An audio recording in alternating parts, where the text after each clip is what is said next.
Hi, எல்லாம் எப்படி இருக்கீங்க? Welcome back to my channel. மீதமான சப்பாத்தி வச்சு எப்படி சூப்பரான ஒரு கொத்து சப்பாத்தி பண்ணுறதுன்னு பார்க்கலாங்க. ரொம்ப டேஸ்ட்டாக இருக்கும். வாங்க எப்படி செய்கிறதுன்னு பார்க்கலாம். இதுக்கு நான் நேற்று சுட்ட ஒரு 3 சப்பாத்தி நான் எடுத்திருக்கேன்.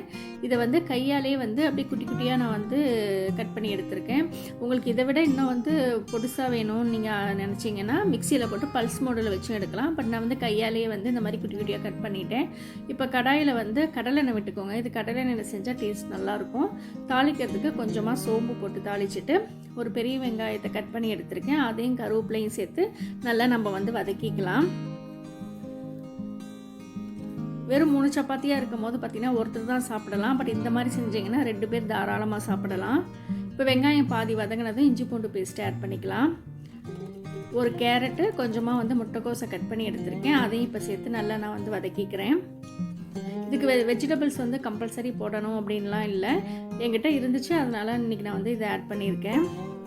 காய் வேகிறதுக்கு கொஞ்சமாக உப்பு ஆட் பண்ணிவிட்டு மூடி போட்டு சிம்மில் வச்சுருங்க. கொஞ்சம் நேரத்தில் நம்ம காயெலாம் நல்லா வெந்துடும். நல்லா கிளறி விட்டுக்கோங்க.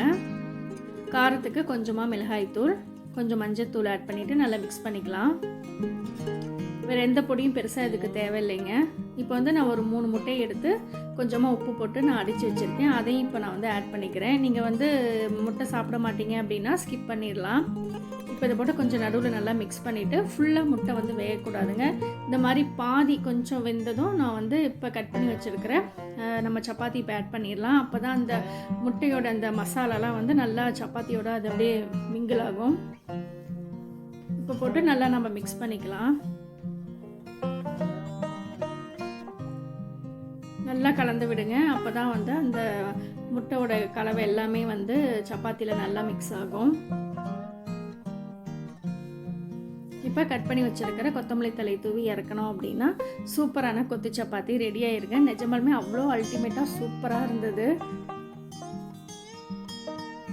இன்றைக்கி மார்னிங் டிஃபனாக நாங்கள் இதை செஞ்சு சாப்பிட்டோங்க. நம்ம ஈவினிங் வேணுனாலும் இதை செஞ்சு சாப்பிட்டுக்கலாம். இப்போ காலையில் சப்பாத்தி சுட்டுருக்கோம், மிச்சமாயிடுச்சுன்னா குழந்தைங்க ஸ்கூல் விட்டு வந்தாங்கன்னா ஈவினிங் கூட செஞ்சு கொடுக்கலாம். சூப்பராக இருக்கும். கண்டிப்பாக ட்ரை பண்ணி பாருங்கள்.